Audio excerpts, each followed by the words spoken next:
Ya, sampai dengan kuartal ketiga di tahun ini, ConocoPhillips masih menjadi penghasil gas bumi terbesar kedua di Indonesia melalui produksinya di Blok Koridor. Ya, realisasi produksi sepanjang periode tersebut sepanjang 995 juta standar kaki kubik per hari melampaui target Work Program and Budget 2021 yang disepakati dengan SKK Migas. Satuan Kerja Khusus Pelaksana Kegiatan Usaha Hulu Minyak dan Gas Bumi mencatat, sampai dengan kuartal 3 tahun ini, ConocoPhillips masih menjadi penghasil gas bumi terbesar kedua di Indonesia melalui produksinya di Blok Koridor.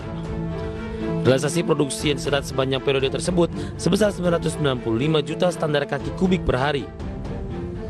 Angka ini melampaui baik dari target Work Program and Budget 2021 yang disepakati dengan SKK Migas sebesar 758 juta standar kaki kubik per hari atau 109,6% dan juga melampaui target APBN 2021 yakni mencapai 780 juta standar kaki kubik per hari atau sekitar 106,5% dari target.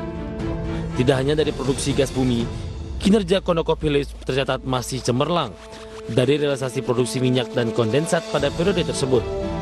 Blok Koridor telah menghasilkan minyak sebanyak 7.014 barrel per hari atau 108,6% dari target Work Program and Budget 2021 sebesar 6.458 barrel per hari dan 104,8% dari target APBN 2021 sebesar 6.691 barrel per hari. ConocoPhillips masih memiliki kontrak jangka panjang untuk menjual hasil gas dari Blok Koridor kepada para mitra dalam negeri dan juga Singapura. Pengelolaan Blok Koridor pun tercatat masih memiliki masa pengelolaan jangka panjang.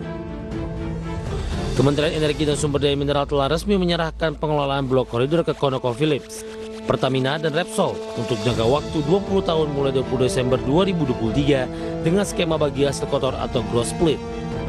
Kontrak bagi hasil wilayah kerja koridor merupakan kontrak perpanjangan dengan pemegang hak partisipasi ConocoPhillips Ltd sebesar 46%, PT Pertamina Hulu Energi Koridor 30%, dan Talisman Koridor Ltd sebesar 24%.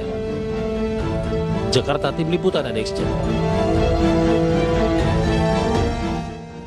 Ya, keberadaan dari pengelola blok migas yang ada di Indonesia yang dari asing tentu saja ini juga memberikan keuntungan kepada Indonesia karena memang Indonesia juga memiliki keterbatasan dalam teknologi gitu.